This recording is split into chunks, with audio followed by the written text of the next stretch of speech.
The town of Black Hollow had been dying for years, strangled by economic decline and a dwindling population. Nestled deep within the Appalachian wilderness, it clung to the remnants of its coal mining past like a fading spectre. But something else lingered in Black Hollow. Something far worse than abandoned buildings and lost industry. People had gone missing in the forest beyond town. Whispers of strange creatures, things that shouldn't exist, circulated among the few locals who still cared enough to speak. Sightings of distorted figures, eyes that glowed like dying embers, and guttural voices mimicking human speech. I wasn't the type to believe in urban legends, but when my old college friend Carter called me up, desperation in his voice, I decided to make the trip. He wasn't one for panic, but something had shaken him to his core.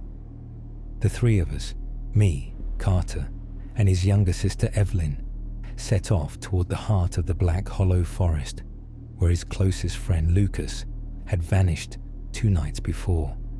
His last message had been cryptic. "It's watching. If I don't make it back, don't come looking." We came anyway. Our SUV rattled over the pothole-riddled road leading into the forest. The trees, ancient and gnarled, loomed on either side, their skeletal branches clawing at the overcast sky. The air grew heavy the deeper we went, as if the woods themselves resisted our intrusion. "This place is giving me the creeps," Evelyn muttered from the back seat, pulling her hoodie tighter around her. Her dark hair framed a face etched with worry. Carter's hands gripped the wheel tighter. Lucas wouldn't just disappear. He left that message for a reason. "And yet, here we are," I said, forcing a smirk to hide my unease. As we neared the old ranger station where Lucas had last been seen, the forest began to change. The trees were warped, their trunks twisting unnaturally. The road became lined with strange totems, animal bones tied together with sinew, hung from the branches like morbid wind chimes. "Jesus," Evelyn whispered. "Someone really doesn't want us here." Carter killed the engine, and silence swallowed us whole. Not the kind of silence you get in a normal forest, filled with the hum of insects or the rustling of small animals. This was absolute silence. No wind, no birds, nothing. We climbed out, the gravel crunching under our boots like gunshots in the dead air. I adjusted the hunting rifle strapped across my back, suddenly grateful Carter had insisted we bring weapons. Evelyn clutched a flashlight, flicking it on despite the lingering daylight. The ranger station loomed ahead, small, decrepit, and long abandoned. The windows were smashed, the door barely hanging on its hinges. As we approached, a sharp, acrid scent filled the air. "Do you smell that?" I asked, covering my nose. Carter nodded, like something rotting. Evelyn gagged, or something dead. Pushing inside, we were greeted by chaos. Papers were strewn across the floor, old camping equipment lay in shambles, and deep claw marks marred the walls. But it was the message scrawled across the far wall that froze my blood. "Do not speak to it." The words were written in what looked like charcoal and blood, smeared and erratic, as if the writer had been shaking violently. Evelyn's breath hitched.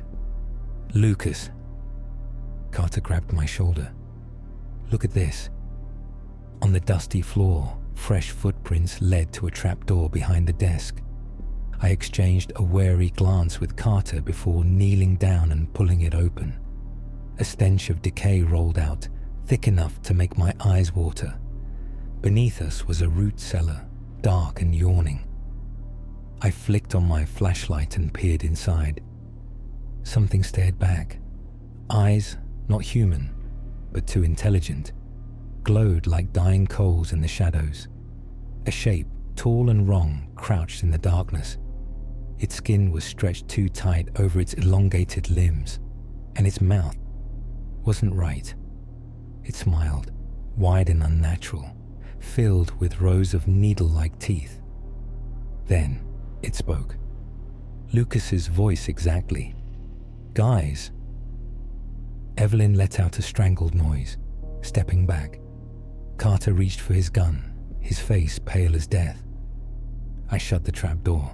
The thing laughed, a perfect mimic of Lucas's old chuckle. A deep, guttural whisper rasped from beneath the floorboards. "I see you." The laughter didn't stop. Evelyn was already sprinting for the SUV. Carter followed, his breath ragged. I stumbled after them, pulse hammering. As we tore out of there, the forest came alive. Shadowy figures darted between the trees, too fast, too long-limbed. A chorus of voices called out from the woods, each one mimicking someone we knew. "Carter, where are you going?" "Evelyn, wait for me." "Jack, come back." The voices layered over each other, warping and twisting, never breaking their eerie, familiar cadence. I glanced in the rearview mirror. Something was running behind us. It was tall, thin, its limbs moving in that unnatural, jerky way. It kept pace with the SUV, barely making a sound, its mouth curled in that impossible grin. Carter slammed on the gas, and it finally veered into the trees, disappearing as fast as it had come. We didn't stop driving until we reached the edge of Black Hollow.